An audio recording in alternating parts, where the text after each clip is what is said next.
are so cold. They're cold. They're cold. I was watching a video this morning about how important it is to go outside early in your day and get about 10 minutes of real light. So I went out there for about 10 minutes. It was enough. It's in the 20s out there. I know that's not as bad as it is up north, but man, my fingers are cold. So I thought, I come in, I'm going to do this video. I'm going to play a little. I kept dropping the pick. So I thought, well, I need to do a video on, how I warm up my fingers. And then I started thinking that never works. When my fingers are cold, it's rough. It really is, because you just drop the pick, man. You drop the pick. So my great-grandmother, Grandma Serber, she used to she'd say, take a little wine in the morning, just a little bit to get her circulation going, but I can't be drinking wine in the morning, I would take an aspirin, but I don't think I can take an aspirin with my lisinopril. I can't remember all this. I can't remember. My blood pressure's on the high side of normal, but if I stop eating sugars and stop gorging on carbs, then my blood pressure comes down, and I can eat more salt. So, I don't know. Trying to figure all this out. I'm still working on so many basic things on the Dulcimer. For instance, where I pick here most of the time, because I do move around, but listen to the difference here. It's about roughly in the middle of the strum hollow. Listen to it near the bridge down here.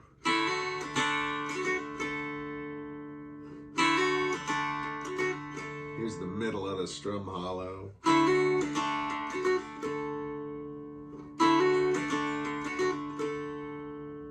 Here is the left side of the strum hollow.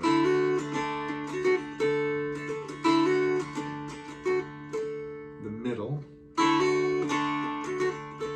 Bridge.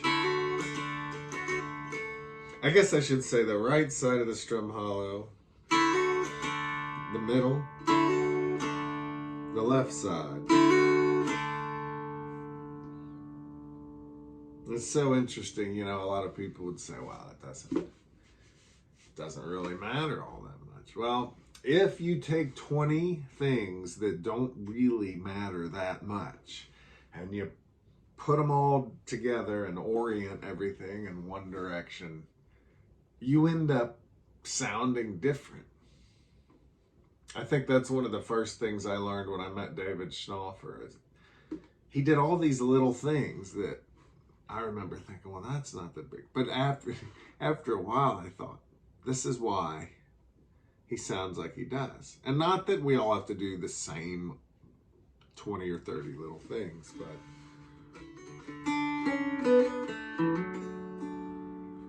listen to that. I'll do it at the bridge, the right side of the strum. The middle.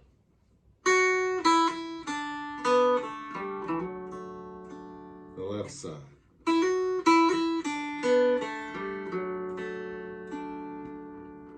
And the hard thing here on the where do you pick dilemma, if I pick really close to the bridge, the strings are nice and tight and it just feels like I have more control there with the pick. If I pick on the left side of the strum hollow, it's got a nice tone, but the string actually moves around more. And on the fastest, fanciest picking, I feel like I have a little less control. So that's probably one reason I do a lot of picking about in the middle of those two places, which is in the middle of the strum hollow. I've also got a reverse flare on the strings. My strings, thanks to Aaron O'Rourke's advice, my strings are further apart on the left side, and they are closer together on the right side. So the closer I get to the bridge, the closer the strings get. The farther away I get, the farther the strings are, and that makes certain cross-picking ideas a little harder to handle. For instance, right here where the strings are closest, now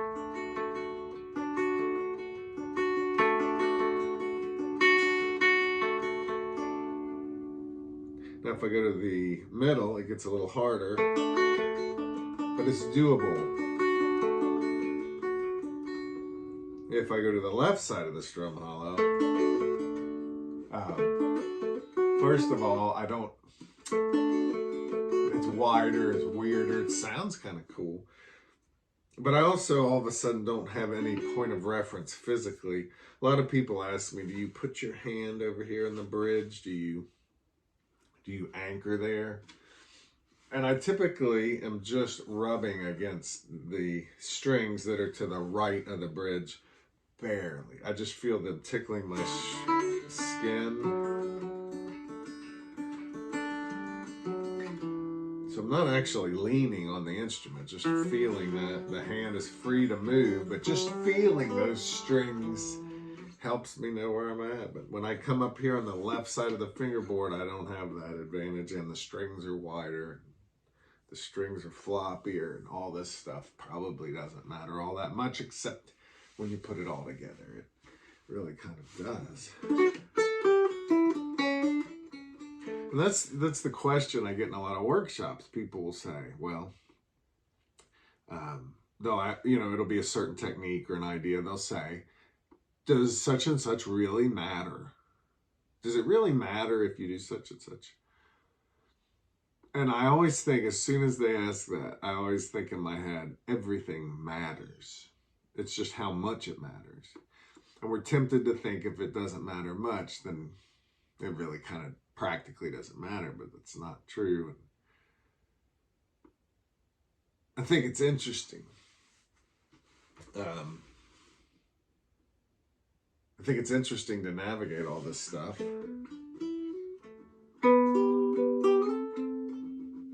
And I think it's, the less experience I had with music, the more likely I was to say something didn't matter.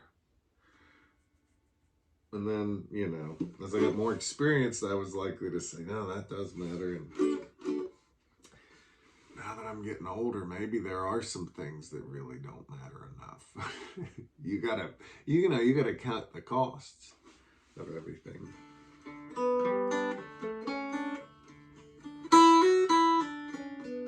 Well, back to that whole thing with Aaron O'Rourke and his idea of making the strings on the right side closer. Man, it's a deep topic.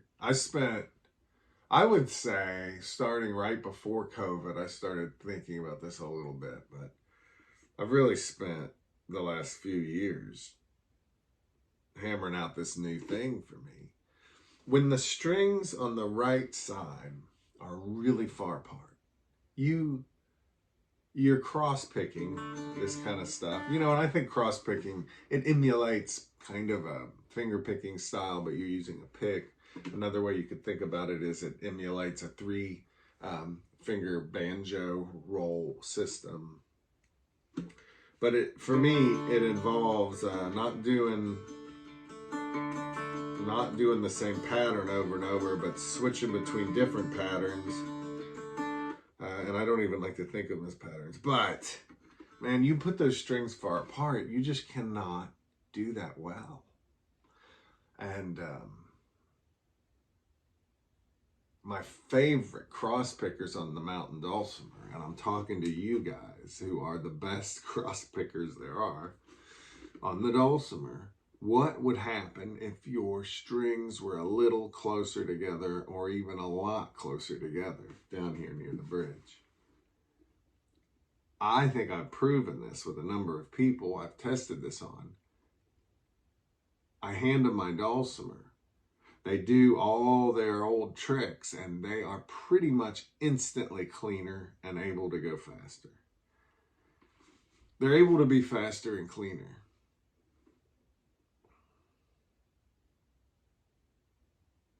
I feel like it's a no-brainer. You know, you got to go through the resistance of thinking it might not be true, and I still wonder sometimes, but you've got to get the thing set up right, and sometimes that's not an easy process to go through. What about the left side? You know, well, I can tell you for me, I made the strings all closer together all over, so they were totally parallel, and there were some advantages. The biggest advantages of having the strings closer for the left hand initially, and that's not how this is. The biggest advantages were I could kind of flatten my fingertip and play two strings easier with the last segment of a finger.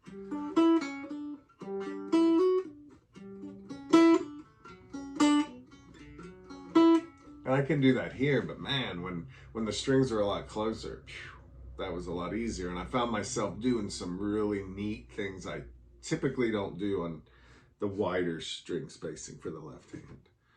But what were the problems? The problems were I really had to play on my fingertips more. And so much of this Dulcimer method that I use, whether I'm playing with thumb or not, it involves relaxing the fingers so that they fall towards me. So I'm not coming straight down with my fingertips. I'm kind of relaxed into it like this. But with the strings closer together, I really had to be up all the time. And maybe I didn't give it enough practice, but I did actually. I mean, I don't know that I did enough, but I did a lot. I did months and months like that. And eventually I had to just say, you know what? There's something about playing over the top like this that I think is made better for the kind of things I want to do when the strings are wider for the left hand. Now the strings get closer together as you move towards the strumming area. And you might say, well, don't you have to play on your fingertips up here? Yeah, a little bit. But it's still not as close as here, you know. And so yeah, I do have to play on the tips a little bit here, but I feel like it's doable, especially with the kind of things I do up high here. So I think this, I hate to say it, but I think some of these more modern ways of playing the Dulcimer, they might be in use by some because they are actually conducive to some good things. But you know, there's nothing wrong with laying the Dulcimer flat and using the thumb style. I even think that the close spacing here on the right is good for the thumb style. Because the right hand just needs to do what the right hand needs to do, whether your Dulcimer's flat or tilted up. I want to make the point that if you're using your thumb a lot, I think you need to angle this way so it's flat and the head is farther from me. And that keeps the wrist straight, especially allowing me to go up high with the thumb. I always think about Larry Conger. He talked about, and probably still talks about, I don't know though.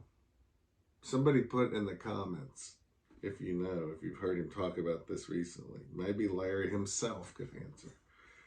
That he was a thumb player for the wider fret spaces and a non-thumb player up high where the frets are closer together.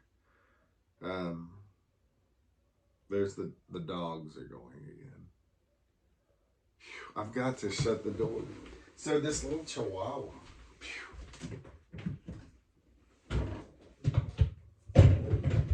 This little chihuahua does this thing. Here we go. Yeah, the little chihuahua does this thing with the corgi, and it sounds insane. It sounds like angels crying. out there or something.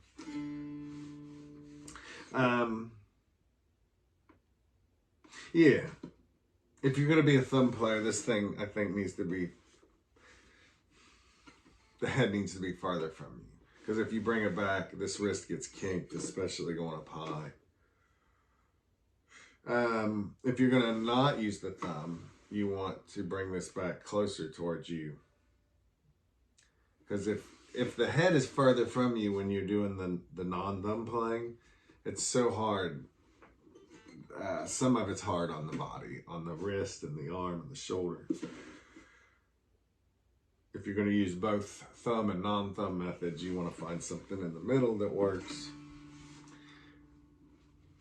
But regardless of all that, you know, and if you're a thumb player, there's going to be different things I think you do arrangement-wise that you wouldn't necessarily do as a non-thumb player. Like I wouldn't play that as a non-thumb player. I think people who don't use their thumb a lot, they're probably using more open strings.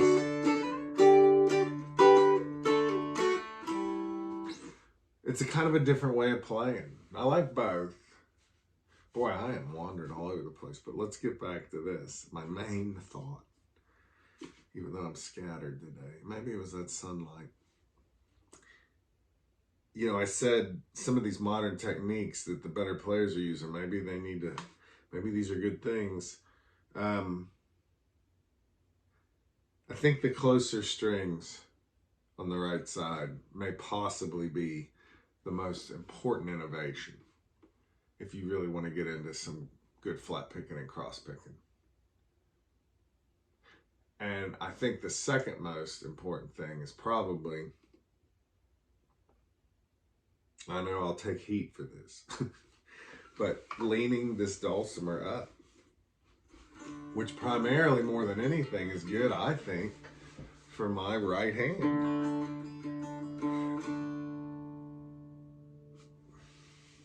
I would need some of my fellow mountain dulcimer philosophers, the people that teach a lot and play a lot.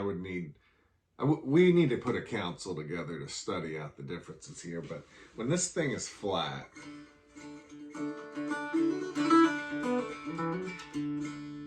there's something that happens where I'm kind of like this. I know this is an exaggeration, but there's a lot of this, and there's a lot of the elbow being out there. I could be wrong about this, but it really, and the shoulder and the elbow and this weird thing here, I don't know. When I tilt this up, the shoulder drops, the elbow comes in and relaxes.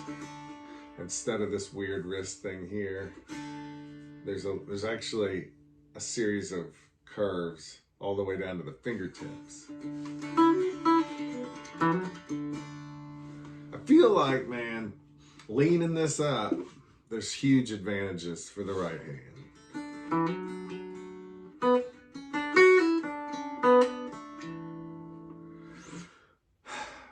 And if you lean it up, a lot of people say, well, you can't really play thumb style if you're leaned up like this. I don't think that's true.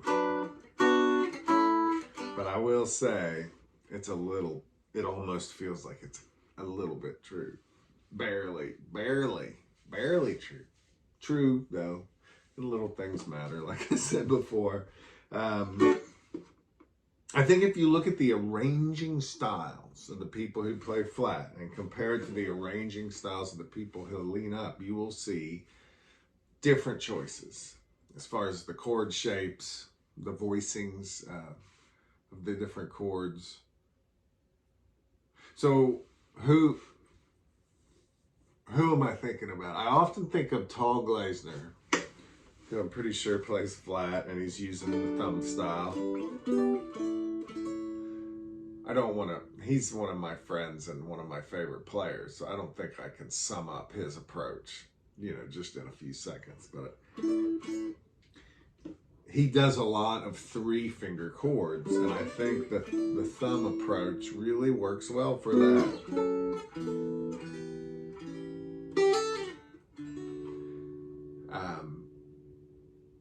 and I think of my friends who play this way, whether it's Maureen Sellers or Larry Conger. I could go on and on. But if you tilt up, and I'm thinking of players like David Schnaufer, myself, Sarah Morgan, Sarah Kate, Aaron O'Rourke, Aaron May. And there's a lot of people doing it this way. They arrange differently. I don't see them doing 3 shapes as much, although I gotta be careful here. You know, it's hard to be right about everything. So I'm just gonna go ahead and be wrong about most of it. I think with Schnaufer in particular, he would do partial chord shapes. So I'm gonna play a bunch of chord shapes.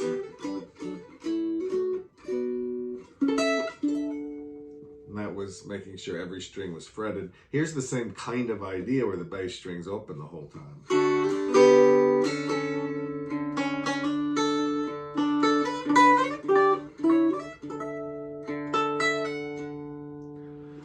I think tilting it up, that's probably one of the big differences in the arranging style. If you're a thumb player, you know, your thumb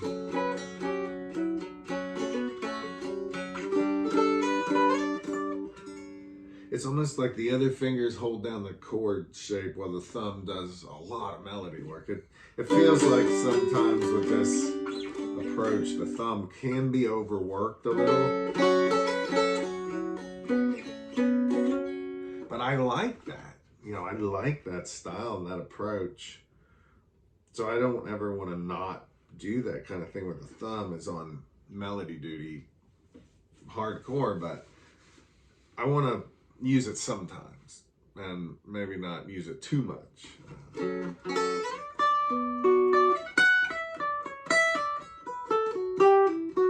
I think one of the differences with the non-thumb style is sometimes I think we're more likely to use groups of fingers to play the melodies. So instead of the thumb doing a lot of that, but these are all really inaccurate generalizations. I typically don't want to share a lot of this stuff because I always think of this Frank Zappa song and the lyric or whatever it is he talks a lot and he's usually wrong. And I don't want to be that guy.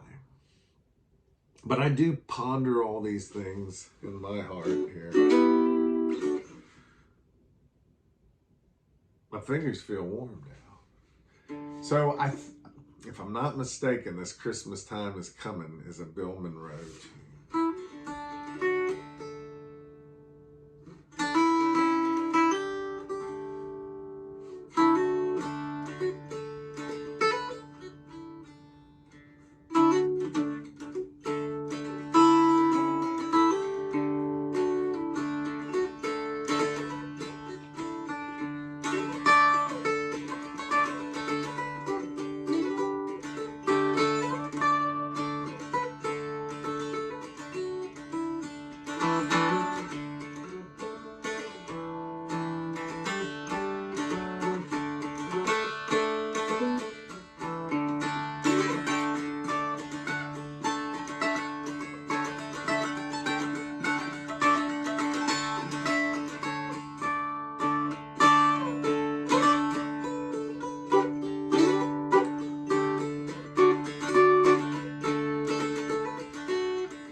Yeah, the fingers, when they're warm, they actually do better. So what do I do when my hands are cold? You know, some people buy those little pocket heater packets or you can get a little butane hand warmer. It's not unusual for me if I'm cold to do this kind of thing a lot, or this right here. Move to where it is warmer. You know, there's nothing worse than that outdoor gig where you're freezing. I did one, it was a Christmas village and it was snowing outside and there was like a freeze warning coming, and there's just not much you can do in that situation. I had fingerless gloves on and try to make sure your core is as warm as possible. But some of these running through chord shapes, doing arpeggios, doing some digital patterns. A digital pattern, I guess digits meaning your fingers. This one's one of my favorites.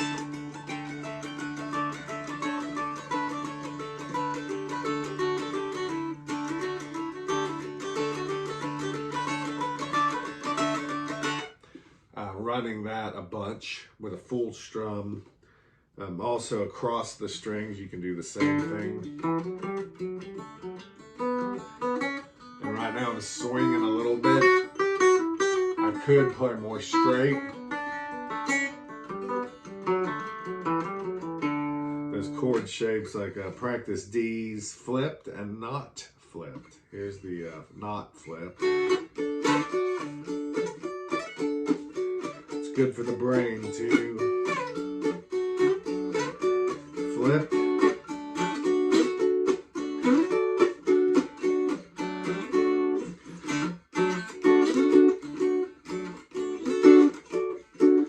G's. D's. A's. That kind of thing will warm you up. Pick a tune you really love to play, you know. Yeah, I do. A tune you really love to play. I feel like I love playing the same 25 tunes or so. When I was younger, I would watch some Dulcimer performers, and I couldn't wait till they'd come out with like a new arrangement, a new thing. It was so exciting for me. Oh, David's got a new thing he's been doing. And the longer they went without something new, I would be disappointed. And I feel like I have become that guy a little bit, you know. I keep playing the same tunes. I always feel like, and this sounds like a cop-out, but I feel like all these standard tunes I really like are like blank canvases. And I take these, you know, like for instance, a Silver Bell, which I've played to death. I take it out at a concert, almost as if it's a blank canvas. And then I color all over, each time differently for the audience. I'm not just reciting the notes. For instance, I'll try to do Silver Bell very different here than I normally would.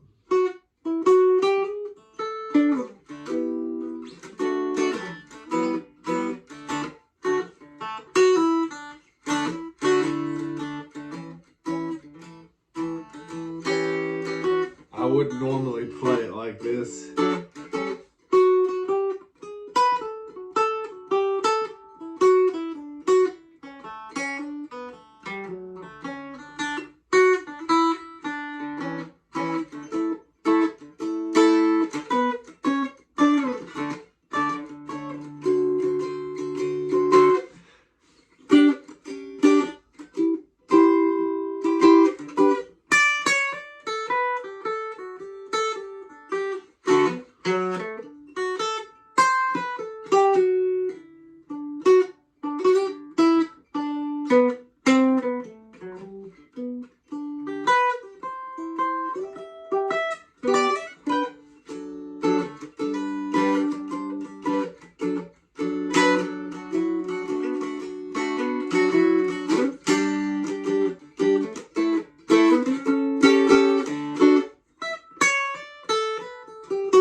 Yeah, and the challenge is, can you do it different? And can you make it interesting? And That's why I keep playing the same darn tunes over and over.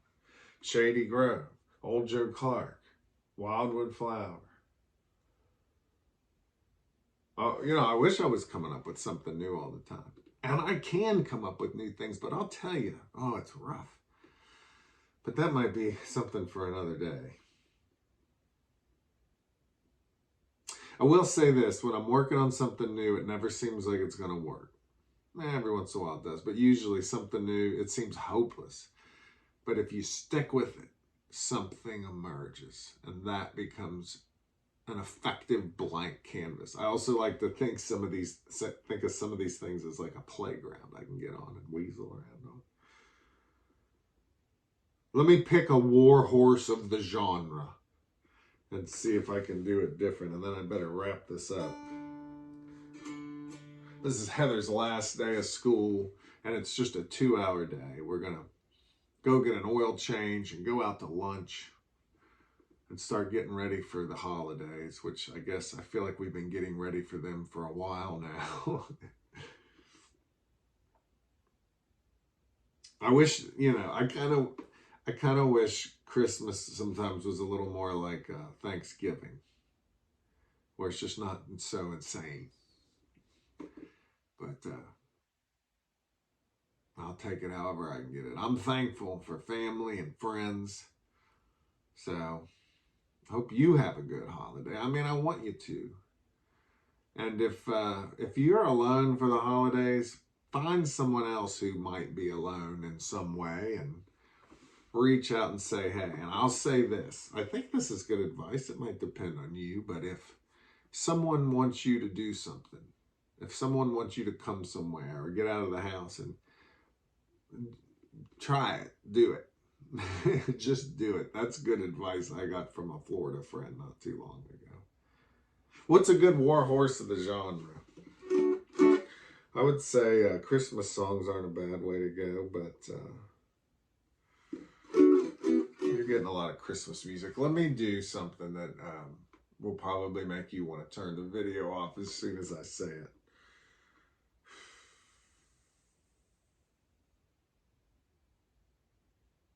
I think one thing that might be good, You Are My Sunshine. That's not a bad one. That's not a bad one.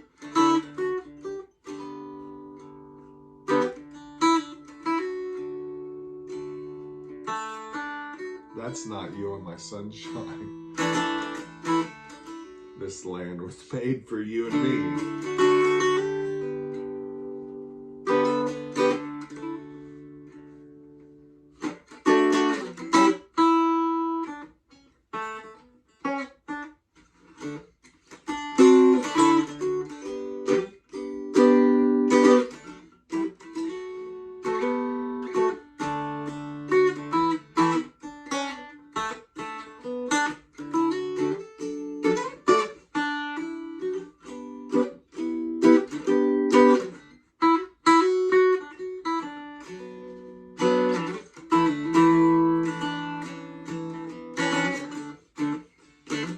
This land is your land.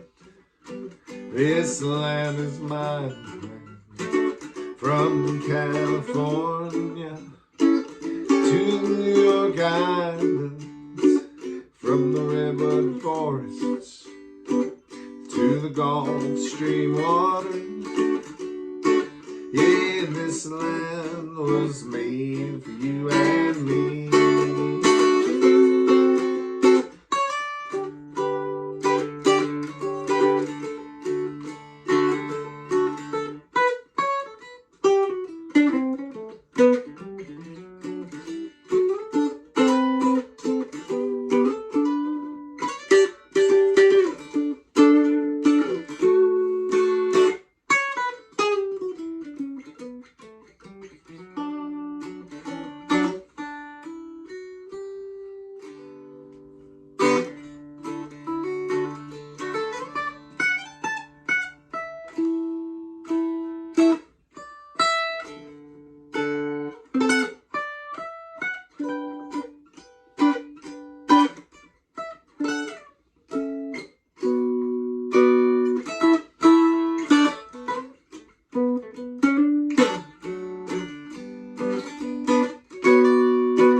I'll see you around. Take care.